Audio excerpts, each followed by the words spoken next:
Channel Sports Central being over our next team projection of this offseason, and it's going to be over the Oregon Ducks, a team that went 4-3 overall in the 2020 season. Overall, a great season for this Oregon team. They definitely had a successful 2020 season as they beat USC for the Pac-12 title. And so overall, this team had a great 2020 season. But how will they be in 2021 is what we're going over here today. We're going to go over a few players that Oregon will be losing, who they'll be returning, and also look at their schedule for the first time this offseason, starting out with your previous 6 games for the Oregon Ducks. And once again, this team was 4-3 last season. Overall, once again, a great season. Definitely an interesting season, though, for Oregon, and I'm sure most Oregon fans are going to totally remember this season. I mean, just based off of how crazy of an ending it had, especially. I mean, this team beat Washington State and UCLA 43-29 and then 38-35. They lost to Oregon State and California to finish out the season, though, the regular season for that matter, 38-41 and then 17-21 against Cali.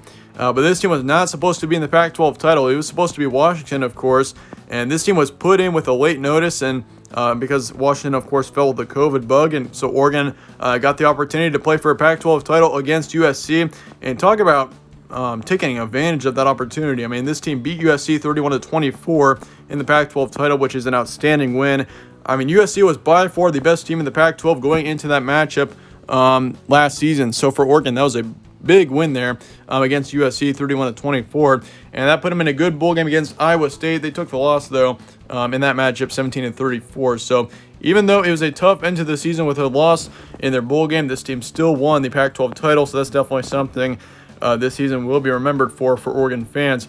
Looking at your roster preview, though, going into next season, of course, your rising quarterback Tyler Shough is transferring to Texas Tech. That was huge news when it first came out. I mean, Tyler Shough was very promising towards the end of last season. I mean, he put up lots of great stats.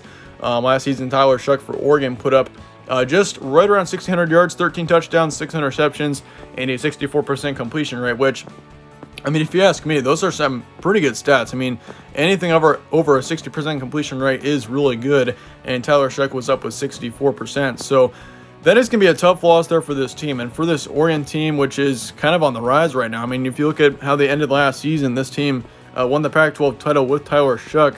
It's tough that he's not going to be back for this team next season because, I mean, if he was still here for Oregon, I mean, he would have a huge impact on this team. But with Texas Tech, he's going to have a great career, I can guarantee you. But Anthony Brown, he's likely to take over the quarterback position for Oregon. He didn't play a whole lot last season, but he was promising when he did play, putting up just over 160 yards and 2 touchdowns with a 65% completion rate when he did play for Oregon. So watch out for him. He's going to have a huge impact on the success of this team next season. If Oregon is a good team, that means Anthony Brown is playing well. I can guarantee you that's going to be the case for next season. But looking at your running back core, looks like Travis Dye is coming back. He put up just right over 680 yards and the 5 touchdowns last year. CJ Verdell is also coming back. So this running back core is stacked with CJ Verdell and then Travis Dye as well. CJ Verdell last season put up just right around 400 yards and 3 touchdowns. Big season for him as well. Devin Williams is coming back for the top wide receiver position. That's going to be a huge return. He put up just right around 300 yards last year. Jalen Redd's also coming back. Same thing with Johnny Johnson III. All 3 of those wide receivers are coming back. All 3 of your top 3 wide receivers are coming back. Same thing with your top 2 running backs. It just pains me, though, for Oregon, because if this team had Tyler Shough coming back, I mean, they've got a question mark now at the quarterback position with Anthony Brown taking over the quarterback position. If they still had Tyler Shough, this Oregon team is looking like a national contender for next season because, I mean, you're returning basically everyone on the offensive side except for, of course, your star left tackle, Penei Sewell. That's going to be, obviously, a tough loss. He went very early in the NFL draft.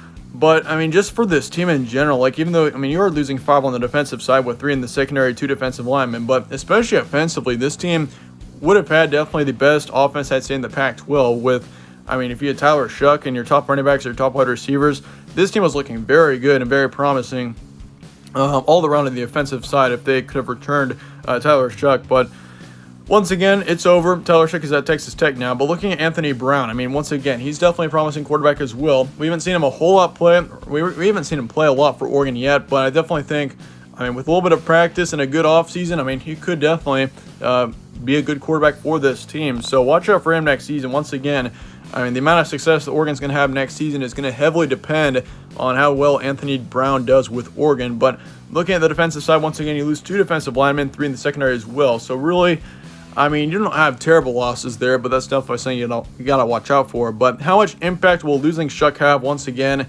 I mean, it's tough to say right now. It all depends on how Anthony Brown does. But Pac-12 contender in 2021, I'd say the chances are pretty good. I mean, you got, of course, I mean, it's just Washington. If you can get past Washington, this team should be back in the Pac-12 title. Really, I think in the Pac-12 North, it's really down to Oregon and Washington again. I mean, both teams are returning some good players, and both teams in general are looking pretty good going to next season. So you definitely want to take into account, like, Washington. That is going to be a big game next season when you do play them. But I'd say Oregon's definitely a Pac-12 contender for next season. It's just a matter of how the quarterback situation is. Looking at your schedule, though, for next season, of course, to start off the year against Fresno State on September 4th. You got Ohio State then on September 11th. That is going to be a brutal game. Definitely a fun one to watch. I'm really looking forward to that one there with Oregon and Ohio State going head-to-head in Columbus. That's going to be a tough one there. I think Ohio State's definitely going to be right back to being a great team next season, so it'll be interesting for sure seeing what happens in that matchup. Stony Brook, you got them then on the September 18th, or in your third week of action, so you got an easy win there after your trip to Ohio State. Yeah, Arizona then after that to start off your Pac-12 schedule, Stanford after that, and then you got California, UCLA, Colorado in that order. In your November, you got Washington and Washington State. That Washington game is going to be very important. That's going to be in Seattle, so you got to travel to Washington in that matchup. But that's going to be, once again, probably the determiner, I'd say, in your Pac-12 North. I mean, there are still a couple other teams that could maybe make a run at that Pac-12 North title, but that's going to be definitely a very important game there in determining who goes to the title game. Then you got Utah, of course, and then Oregon State to finish out your season. So very interesting schedule here for Oregon. I mean, you've got a huge test in week 2 against Ohio State, which that's going to be a fun game there. But once again, I mean, you got several tough games here, and you got several key games as well. Once again, Washington is definitely going to be your key matchup for next season. But looking at the first half here, Fresno State will be a win. Ohio State I'm going to keep as a 20 to 80% game right now. I'd probably favor Ohio State as of now just because they're at home in that matchup, but definitely that could come to be a close one there.